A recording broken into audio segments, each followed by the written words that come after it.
So we've been talking a lot about DA Fani Willis and her pending disqualification decision in the election interference case against Donald Trump. But what we haven't really talked about is the man that's making that oh so important decision, Judge Scott McAfee. Joyce Vance, a former federal prosecutor, said that Judge McAfee will probably run for re-election, which may add a whole new dimension to the past few weeks of theatrics in the Fulton County case. So Judge McAfee, he gave himself 2 weeks to come up with the decision for the disqualification case against DA Fani Willis. But he himself noted that it's no longer mere speculation that money changed hands between Fani Willis and Nathan Wade during their romantic relationship, and that purchases were made back and forth. And interestingly enough, McAfee signaled to Trump's attorney that he may not need any more evidence to make his decision on whether or not to disqualify Fani Willis from the case.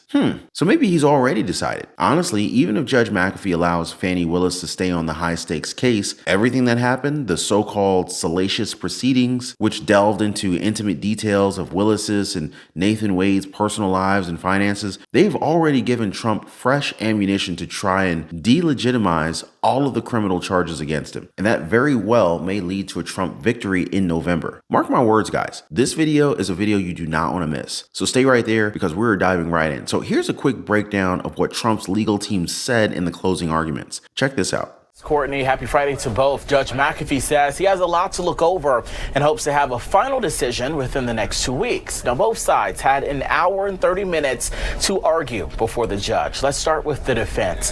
Attorney John Merchant, who represents Mike Roman, focused on conflict issue. He says this is a case of a matter of first impression and says we are here because of Willis's judgment. Former President Trump attorney Steve Sato says Willis and Wade were simply not truthful while on stand. He says cell phone records show that Willis and Wade's relationship started well before the date that they testified to. Defense attorneys also spent time arguing the speech Willis made at Big Bethel AME Church and says it was a deflection and it could taint a jury. The defense claims Willis pulled, quote, the race card and the God card. From there, many people are outright saying if the judge doesn't get rid of both of them, then his credibility as a judge is gone. He might as well resign if he doesn't. And honestly, that's something that we really haven't talked about much in this disqualification case against McAfee. The fact that his run for re-election in Georgia could add a whole new dimension to Donald Trump's election interference case in the state. This coming from Joyce Vance, a former federal prosecutor, in her legal blog, Civil Discourse. See, McAfee was appointed to the bench in 2023 by Brian Kemp, Georgia's Republican governor, to fill a vacancy and must run for re-election this year. Now, according to Vance, McAfee's run for re-election may add a whole new dimension to the past few weeks of theatrics in the Fulton County court case. So according to the campaign website, McAfee is running for re-election in 2024 so that he can continue serving our community by clearing the COVID backlog, giving everyone their fair day in court, and keeping our community safe. You heard that last part right, guys. Giving everyone their fair day in court. Now, I just want to go ahead and throw this into the mix here. The state of Georgia does currently continue to maintain a Republican lean on the state level, with Republicans controlling every statewide office, having Republican majorities in the state House and Senate, as well as a complete Republican pick on the Georgia Supreme Court. And, well, who's leading the Republican race right now? Trump. I mean, that definitely adds up to something if you put 2 and 2 together, right? So McAfee, a Superior Court judge in Fulton County, will rule in the case against the former president and 18 others who are accused in a 41-count indictment of trying to overturn Trump's 2020 presidential election loss in Georgia when it goes to trial. So Trump pleaded not guilty to all 13 charges against him and has said that the case is politically motivated because he is the front runner for the GOP presidential nomination. See, it keeps coming up. It's not just me, right, guys? Now, the case has been delayed thanks to a hearing that will determine whether or not Fani Willis, the Fulton County District Attorney prosecuting Trump, should remain on the case after Michael Roman, a former Trump staffer and co-defendant, accused her in a court filing of having an affair with Nathan Wade, a special prosecutor. He also alleged that the pair benefited financially from taxpayers' money, as Wade has earned more than $650,000 from the district attorney's office since he began working on the case and has paid for vacations for the couple,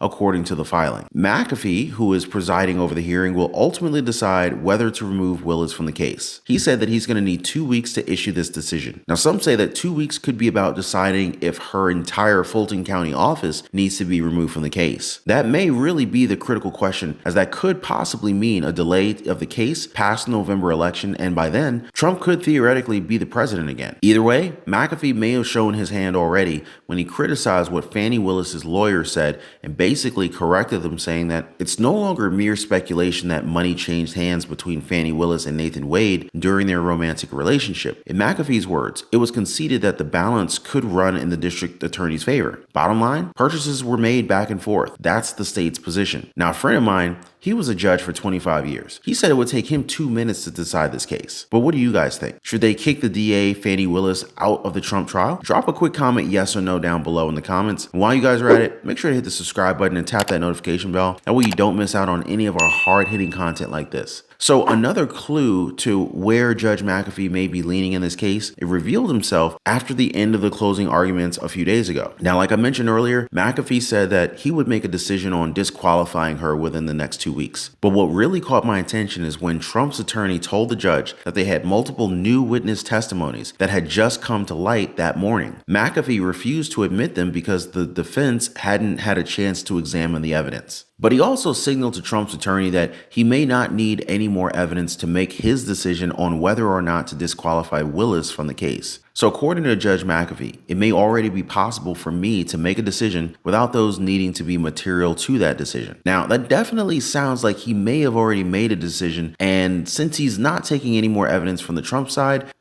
it may mean that he's already convinced. I think John Merchant, one of Roman's attorneys, made a pretty strong case when he said that if the court allows this kind of behavior to go on and allows DAs across the state by its order to engage in these kind of activities, the entire public confidence in the system will be shot and the integrity of the system will be undermined. Definitely aligns with what Trump has been trying to say about a political witch hunt against him and how this whole Georgia case has been tainted already. Plus, many are saying that it was Willis herself who handed Trump the win with the way that she acted. Legal experts said that Willis's conduct and demeanor at the evidentiary hearing, it showed her straying over the boundaries of propriety that normally constrain prosecutors against utterances outside the trial itself. You know, it's worth keeping in mind that Fani Willis, who's a Democrat, isn't just any official. She's elected, and her main responsibility lies with the folks who put her in the office in Fulton County. So when she went all out against her critics, she might have been trying to safeguard her political standing. But here's the thing, by doing that, she sort of handed ammunition to Trump supporters who see every move against him as biased. Now, if McAfee doesn't end up disqualifying the prosecutors, this case will just keep inching toward a slow path toward the trial. But honestly, there's already plenty of controversy brewing for the world to